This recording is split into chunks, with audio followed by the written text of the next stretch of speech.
Hey, guess what? Last Word Production also sell merch, jackets, long sleeves. Pick whatever you want. Look at the bio. Click the link.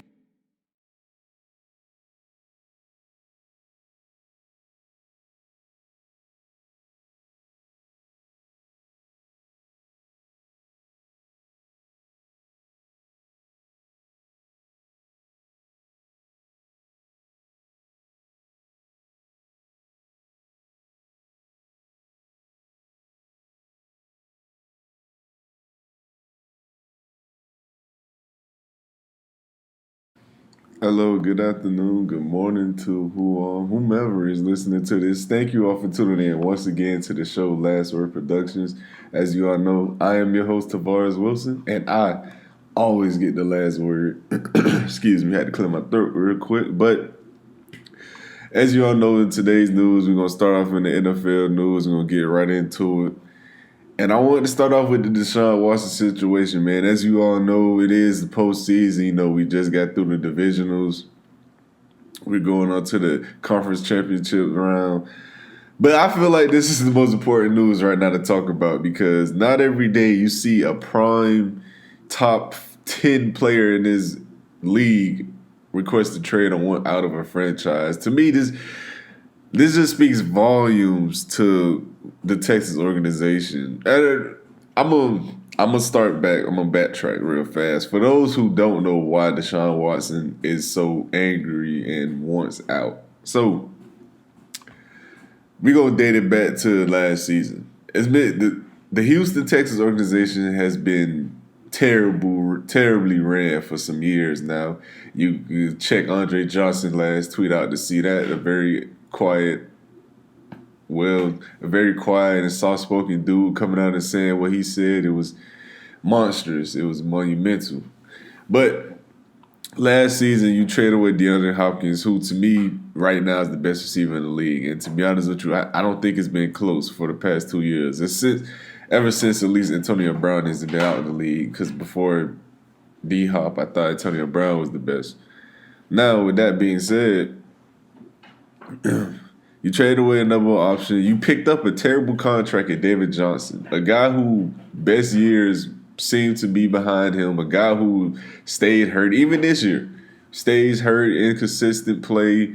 You know, he's just not what he was given. He just has not lived up to that contract ever since that break year he had the season after he had it, and then the next season I believe he broke his leg and he missed that year, and ever since then, he just hasn't been the same guy. It just hasn't been. Along then, you get into the Brandon Cooks trade, another hefty contract. Then you sign Watson to an extension, another hefty contract. Then you got J.J. Watt's contract, Bradley Roby's contract. You know, the list will go on and on and on. Like, they're paying guys. I mean, Watson and J.J. Watt, maybe you'll pay. Maybe J.J. Watt at this point, but Deshaun Watson, of course you pay. Franchise guy, franchise quarterback, top 3 at his position, top 10 in the league, 25 years old. You got to pay him. You don't want him to see him in another jersey. But here's the kicker. This team has just went 4-12. They traded away their draft picks for a left tackle in Laramie Tunsil, who is a good left tackle, but again, health issues, can't stay on the field. The best ability is availability. You have to be on the field to pan out. When he's on the field, he's good. He's not the all pro caliber tackle that they wanted. But he is that. He is a pro bowler. He can become that with more time and reps. He does get flagged sometimes. As a Miami Dolphin fan, I've seen it firsthand. He's very good, man. He could be an anchor. But again, they gave up 2 first-round picks for him. Then they gave up seconds for him. And then the other dude they got out of the trade, Kenny Stills, isn't even on the roster anymore, who they could have used when Will Fuller got suspended. I mean, it just seems as if there is no plan. And the only positive thing, if you want to look at it as a positive, is that if they were to release some of these guys or trade them away, they're going to take little cap hits, except for Deshaun Watson. They're going to take a huge cap hit for him regardless. But the rest of the guys, not really. So I think you could look at that as a positive, but these guys shouldn't be in these contracts anyway. You're already negative in debt. On top of that, you hired Nick Casario, a guy who you was not one of the top 3 candidates you had when you hired the firm to find you a guy to be your GM.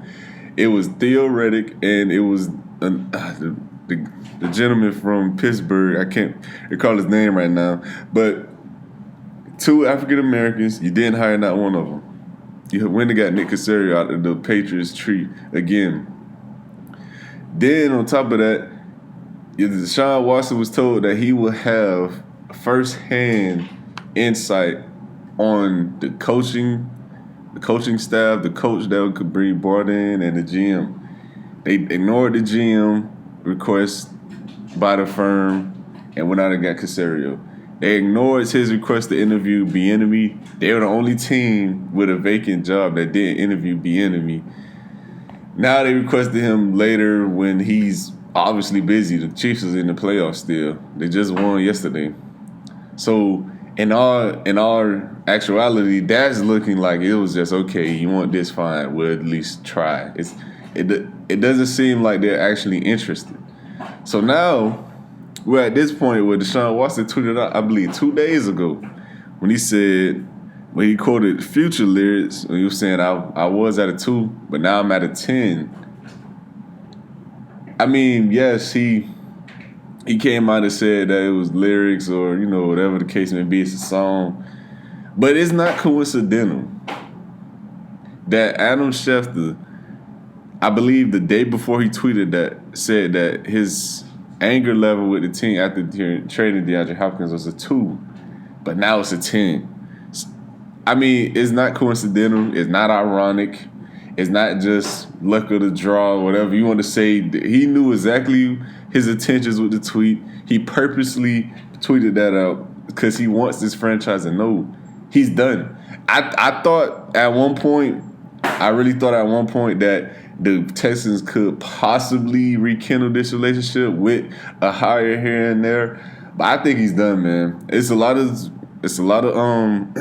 reports coming out, and I'm gonna read you one right now from Adam Schefter, and I quote: "There is growing sense from people in and around the Texas organization that Deshaun Watson has played his last snap for the team.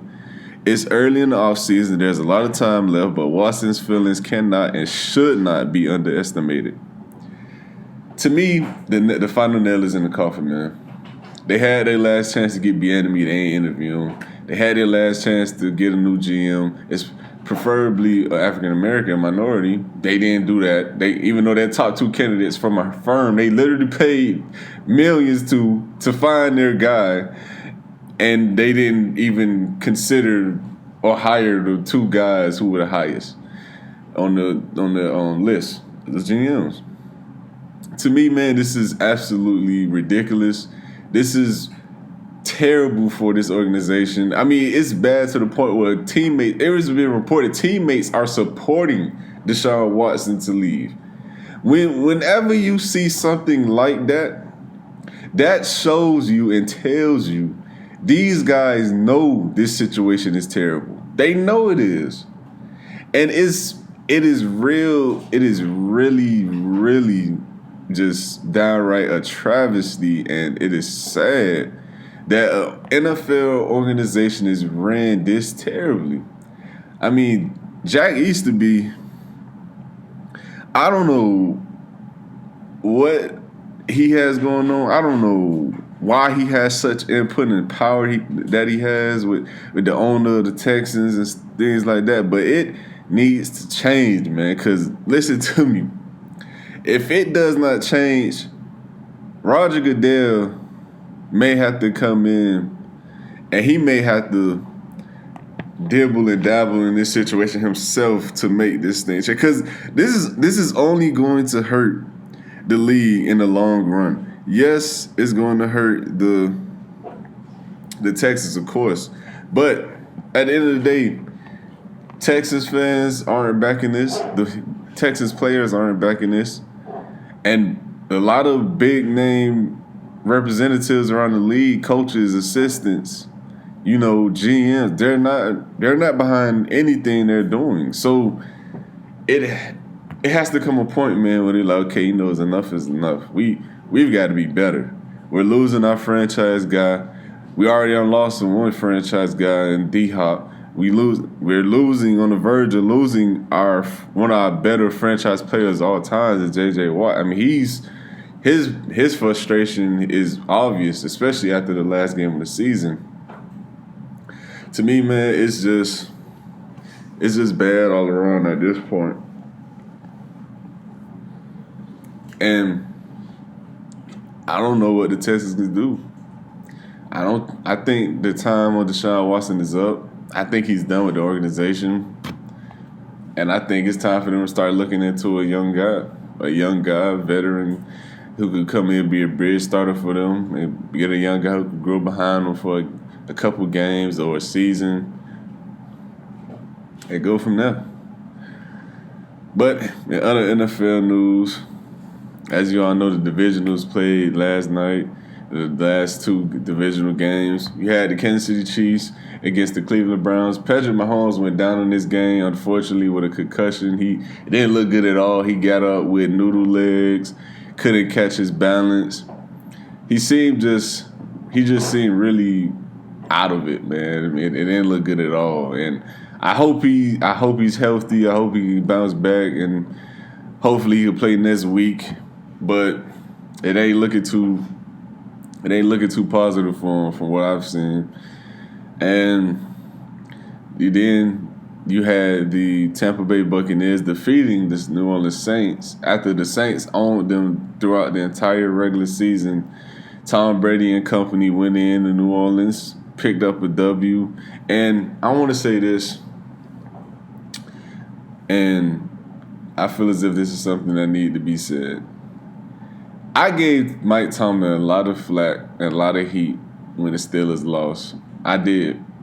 And rightfully so, because I still feel as if he's not the coach everyone makes him out to be. I don't care if he's never had a losing season. He's always had a well-rounded, talented team around him. Always. I don't care what anyone has to say about that. He has. But with that being said, Sean Payton has to receive the same ridicule, and he has to receive the same harsh treatment. Because, listen to me, people are gonna sit here and say Sean Payton is a great coach, this and that. Yes, I'm not denying him for being a good coach, good to great. But what I am denying is the fact that these coaches, Tomlin, Payton, Harbaugh, Caldwell, the other Harbaugh brother, who's even coaching at Michigan now, these guys have shown the inability to adjust, to make change. Their antiquated sense of pride is going to be the downfall of this team every single season, and it is showing. He failed to make one simple adjustment in this game and in this season, if I'm being honest with you. Do not play Drew Brees. He's not fully healthy. He's already doesn't have the strongest arm. He already is getting up there in age. He's not as talented as he once was. Just let it go, man. Let it go. The moment they brought Drew Brees back way earlier than expected, I was like, listen, yeah, Sean Payton, he just want to ride with what he knows. He's not willing to make the adjustments. It's the reason why Teddy Bridgewater left the Saints. He knew his time wasn't going to come there. It's the reason why they trying to sell you on Taysom Hill, a guy who, prior to Brees getting hurt, never threw more than 2 passes in a game. It's the reason why a guy like James Winston isn't getting any play time, even despite the fact that he's clearly the more talented guy at this point of their careers. I mean, at this point, man, at this point in time, Sean Payton should have realized that and did what was best for the team. But he ignored that because Drew Brees was back. He ignored that because his guy was back. Same thing with Mike Tomlin. He ignored to address the quarterback position despite the fact that he knew Big Ben wasn't going to get any younger and healthier. He ignored that. Same thing with Payton with Drew Brees. These guys have shown that they do not have the ability. They're inept to making the adjustments that need to be made to stay competitive and win crucial games. This is what great coaches do. This is what Andy Reid does. This is what Bill Belichick does. This is what Coward did with the Pittsburgh Steelers before he retired and Mike Tomlin took over. This is what Don Shula do and Tom Landry's of the world. This is what great coaches do. They adjust to their situations and they give their teams the best chance to win. That is what great coaches do. Even if you want to look at the new up-and-coming guys, Sean McDermott, Brian Flores, Sean McVay, this is what they do. Sean McVay was willing to bench Jared Goff even despite the fact that he was healthy enough to play. He still rolled with his second string. Like, no, I know this guy right now today gives me the best chance to win. They're not going to stick with the guy just because he's been there the longest and because he know the playbook the best. They're going to play the guy who they feel as if gives them the best opportunity to win. And to me, that's how it should be. Regardless of position, regardless of the tenure with the team, regardless of experience, that's how it should be. Give your guy who you believe will be the best chance to win the chance to play. Period. Excuse me 1 second. I have to get my dog right.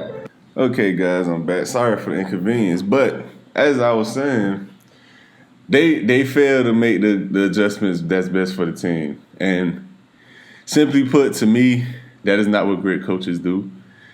Good coaches can be good enough to make a team look like they're fool's gold, quote-unquote great, or they can make them good enough in the postseason. In the regular season, but not in the postseason. And to me, that's exactly what Peyton is.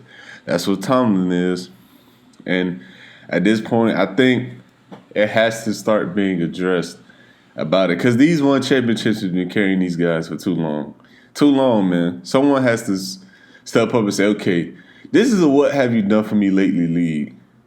Tomlin and Peyton haven't cracked the conference championship appearance out of one of them in this past decade. We can't keep calling these guys great coaches. We can't. At least with Andy Reid, he did it. He went a stretch of, I think, 3 straight years with the Eagles, and he hosted a conference championship. Now he's doing it with the Chiefs. Patriots, we know what the Patriots are with Bill Belichick. Sean McVay has made the Rams a competitive franchise from literally laughable to one of the best teams in this league. And if they would have had a healthy Aaron Donald and probably a little better QB play, who knows how the Green Bay game would have went. So to me, man, it's just about doing things to be considered a great coach. And they have not done it of late. They haven't. I don't care how anyone feels about that. They haven't. Now, with that being said, do I believe yesterday was Drew Brees' last game? Yes, I do. Unfortunately, I believe he's going to retire. I think he's played his last snap, his last down, his last home game. I think if he knows what's best for him, and I know it's hard for him to face the music and be truthful with himself, but I think it's time, man. I think it's time for him to pack it up and just wish the rest of the season and the rest of his time with the Saints the best and let it go. Simply put.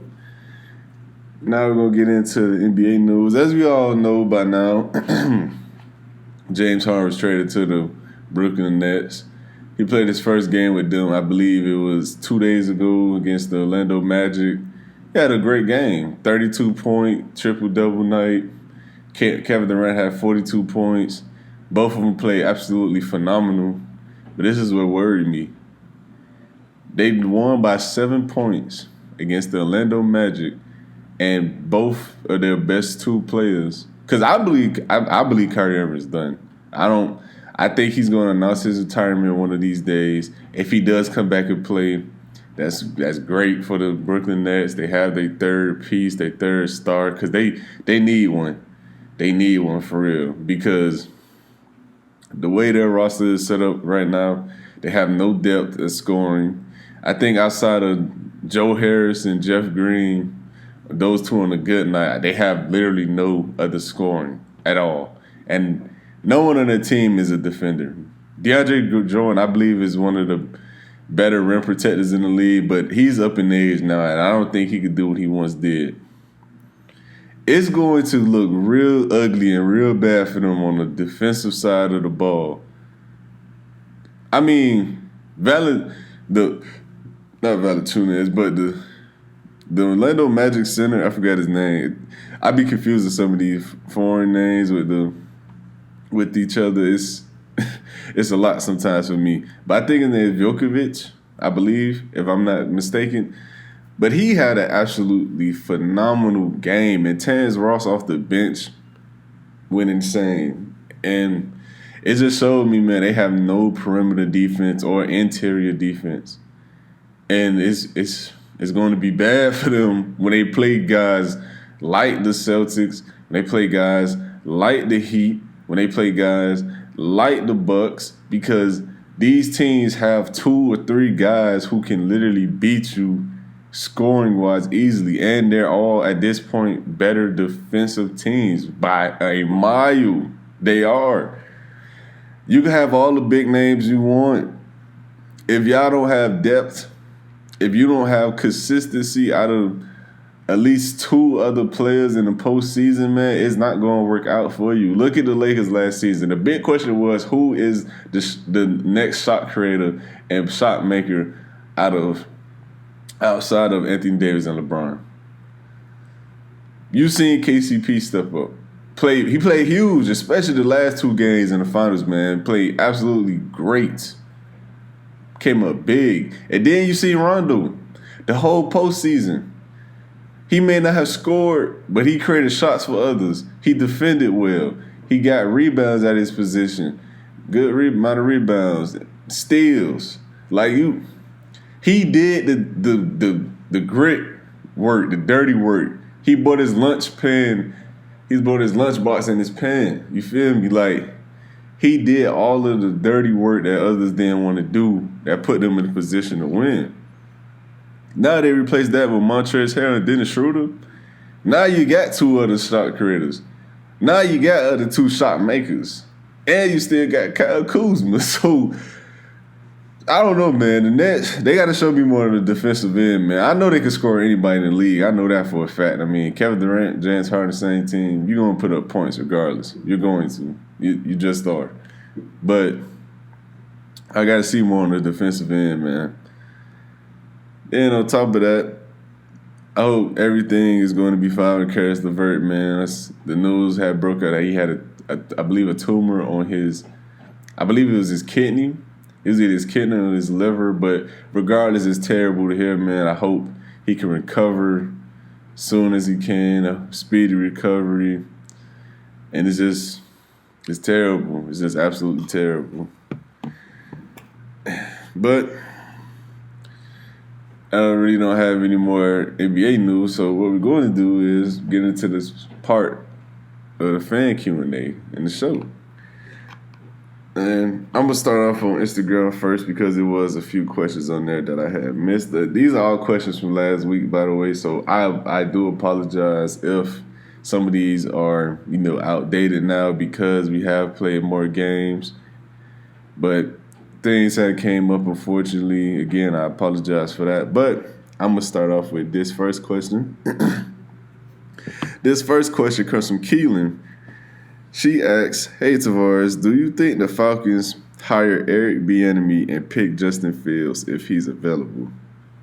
Well, as we all seen, they didn't hire Eric Bieniemy. I believe it was Arthur Smith from the Tennessee Titans, OC coordinator. But I think Eric Bieniemy wouldn't have been a good hire for them because I don't think they have the personnel or the staff to run the offense that we have seen him have success in. I don't think Matt Ryan. I mean, maybe if they could have drafted Justin Fields, now that I think about it, maybe it could have worked out. But their receivers, they just don't have that same style of play or that personnel to run the Chiefs offense. If they would have got Justin Fields, maybe. Maybe they could have went out and got a few guys here and there, traded Julio, and built around Calvin Ridley and Russell Gage. Then I could see it working. Maybe. But I think Arthur Smith signing was a good one for them. By the way, I haven't posted anything about or talked about the coaching situation because I'm waiting for all HC vacancies to be filled, and then I'm going to list which ones I think was the best signing to the worst. And now with that being said, would they draft Justin Fields if he's available? This is what I say to that. I think the Falcons should draft Justin Fields if he's available. If he's not available, I think they should draft Zach Wilson.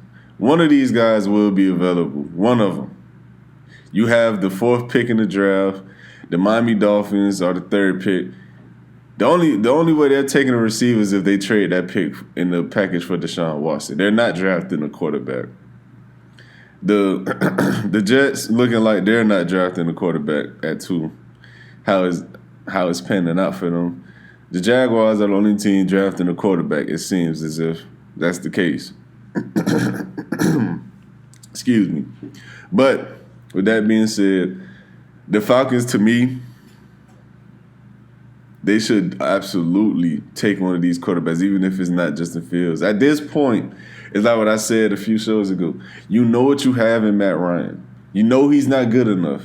I know you want him to be, but he's not. I know people are going to look at the box scores, his stats, and be like, man, this guy's balling. Listen, watch the games, and you will see a lot of his stats are empty stats. They are. He's almost, I believe he's 16 years into this game, 15 years into the game. He takes unnecessary hits. He's slow throughout his progressions at times. He doesn't know when to throw the ball away or give up or let the play die out. Those are things you see from rookie or first-year players. He is a seasoned vet. He's throwing the ball as much as he is because they have no running game. Todd Gurley was hurt throughout the season, which is why the Rams let him go. And on top of that, they're playing from behind all the time. All the time. He has to throw the ball and be effective. He has to for them to even stay in the game. At this point, man, you know what you have in Matt Ryan. You know what you have. Let it go. Draft a young guy, mold him. You even play Matt Ryan for another season. But you need to draft one of these young guys. You need to. If you truly want to move forward and get better, man, you need to draft one of these young guys. That being said, let's move on to our next question. This question comes from Byron Johnson via Instagram as well. With Trae Young and Luka Doncic doing great things the past 3 years, who do you think will have a better career? I think Luka will have a better career because most importantly, and this is the biggest stat line, I think Luka is just a natural winner, man. I know Trae puts out a lot of big numbers and big stat lines, but it's not equating to wins. And the reason I believe it's not is because Trae Young, for one, despite the fact that he has a huge assist numbers, he stymies the offense a little bit because he does hold the ball a lot. He's good at passing. He's a willing passer, but he can dribble the time of possession out sometimes. He can chew up a shot clock. And he also could take some pretty ridiculous shots, if I'm being honest. I don't think that's necessarily a terrible thing, but it also isn't helpful some games either, especially in some of these last couple games they played, man. I mean, they absolutely got manhandled the other night by the Utah Jazz. It was horrible. And before that, I believe they had a blow. They blew a lead. I believe it was against the Pacers, if I'm not mistaken. Luka is just the better winner, man. Period. I think Luka finds a way to make his teammates around him truly better. I think he makes the team better as a whole. I mean, despite the game against the Bulls, he single-handedly kept them in that game throughout the game. It was amazing to me. But I think Luka had a better career. I think he's already the better player. I think both of them can drastically improve on defense. Luka has gotten a bit better, but I definitely think Luka will be the better player for the years to come. All right, now we're going to take to Facebook. First question comes from Quincy Churls. Is Russell Wilson a fraud? I wouldn't say Russell Wilson's a fraud, but I do believe he is not the top 3 quarterback people believe he is. I think that's right now as we speak. I think that's Rodgers. No order. I think that's Rodgers, Mahomes, and Watson. I think that's him. So that doesn't make him a fraud per se. That just, to me, that makes him a little overrated because he has shrunk in big moments. And the last time we seen him in big games, in the Super Bowl and NFC championships and stuff, he had a great defense to complement him. I mean, he didn't have to do much because, they could just run the ball. And now they depend on him a lot to win games. Because now they don't have the Legion of Boom. You don't got Earl Thomas and Cam Chancellor and Richard Sherman there. You don't have a prime KJ Wright or young Bobby Wagner. It's not there. So now you don't have Marshawn Lynch either, even though you got 2 good running backs to me and Carlos Hyde and oh man, his name is slipping my mind right now. Chris Carson, there we go. I don't know why I couldn't think of his name. But even despite all that, they depend way more on Russell Wilson these days, man. That's the reason why they went out and got Metcalf. It's the reason why they got Lockett. It's the reason why they tried to reinstate Josh Gordon.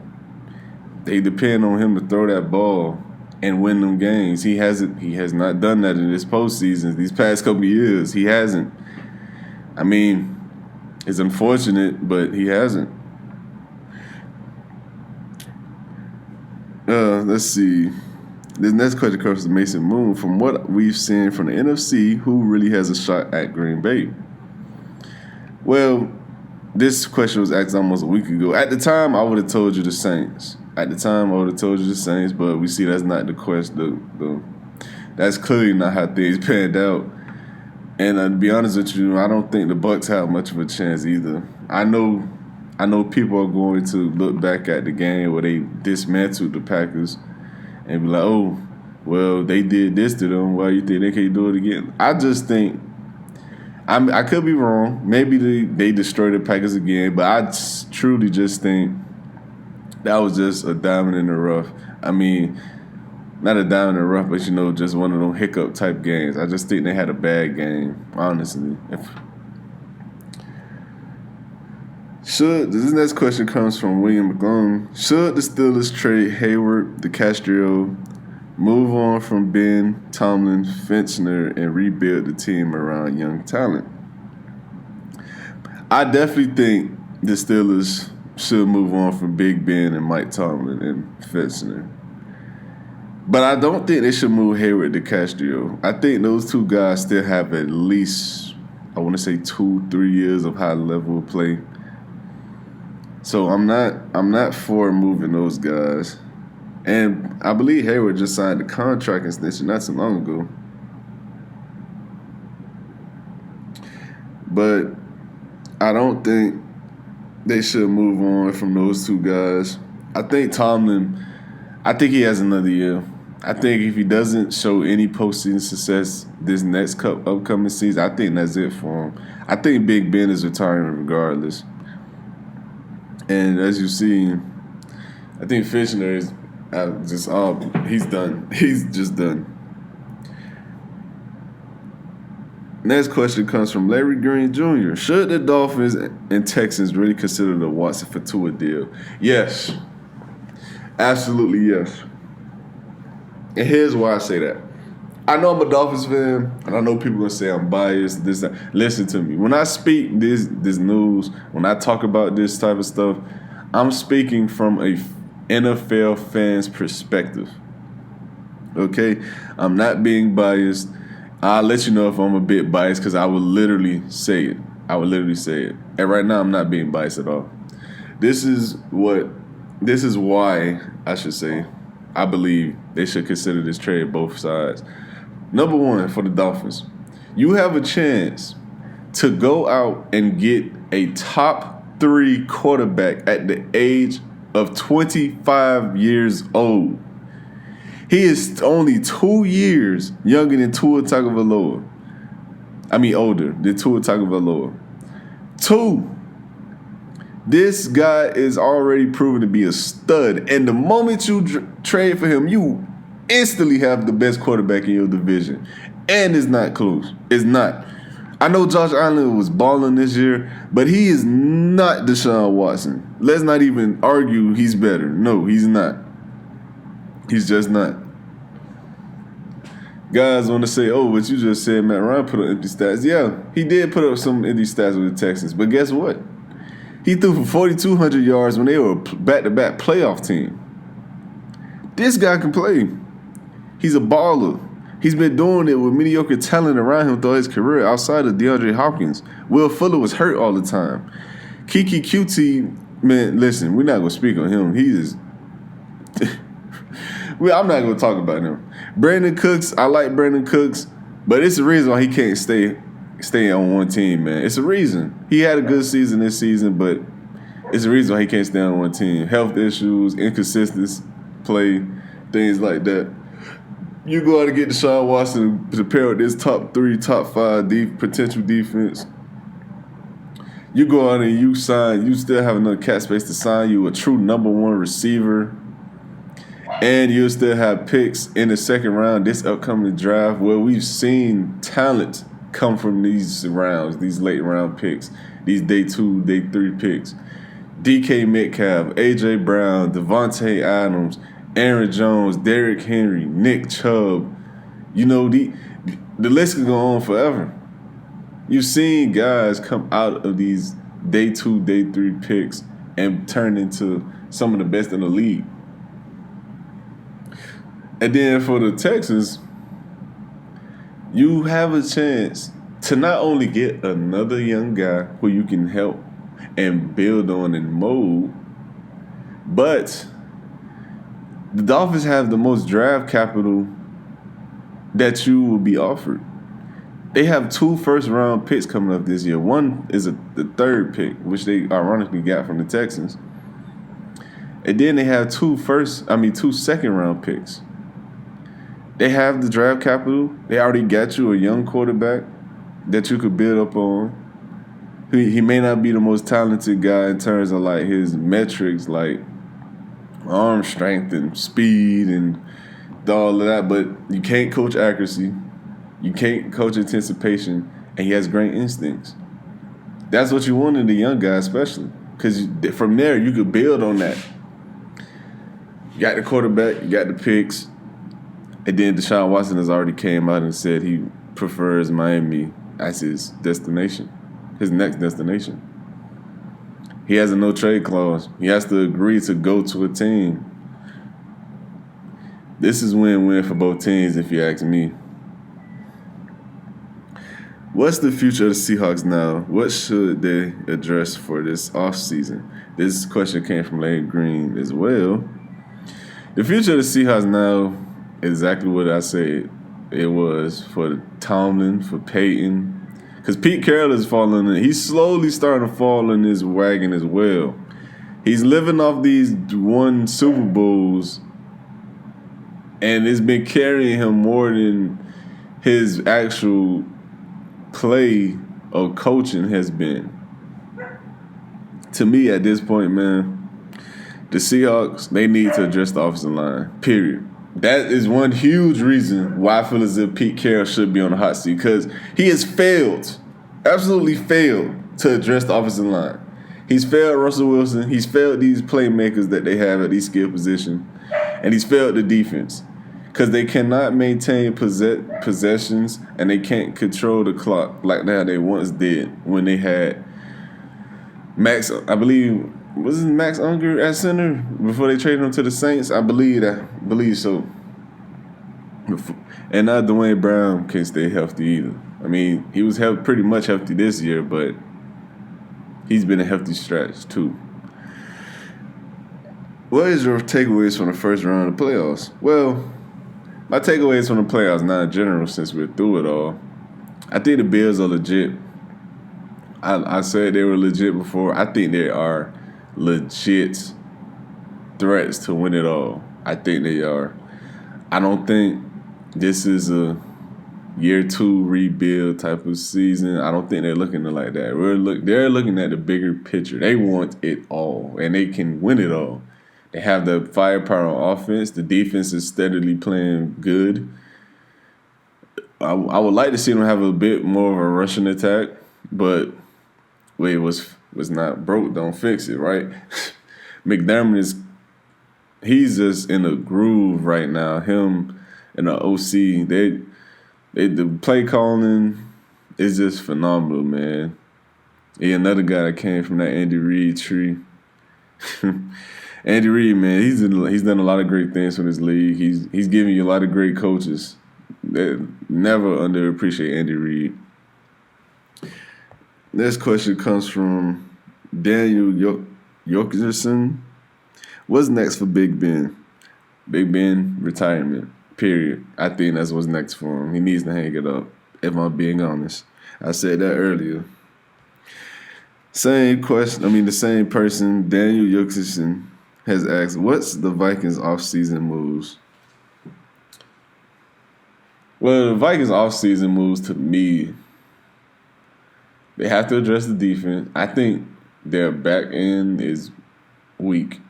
It's young, but I think they need a veteran presence there because I think Harrison Smith and Anthony Harris, I think those two guys are going to want out this offseason. I think they're going to be moved. I think Anthony Harris for sure because he was on if I'm not mistaken, he may have signed an extension. I'm not 100% sure on that. But I think those two guys are going to want to be moved. And after that, on the offensive side, I just think they need to start believing in Kirk Cousins a little bit more. I know he didn't start off fantastic, but he finished the year pretty solid. I just think they need to stay healthy on the offensive side and just continue to grow with each other. Defensively, they need a lot of help, man. A lot. They let go a lot of pieces. They need a lot of help. Well, that's it for the Q&A, guys. Thank you all for tuning in once again to the show. I'm your host, Tavares Wilson. I'll see y'all in the next one. And before I go, be sure to subscribe to the channel, like, comment, let me know what you think, what could be better. And be also to follow me on all my social media platforms, Instagram, Facebook, YouTube, LinkedIn. I'm everywhere. I'll see y'all in the next one.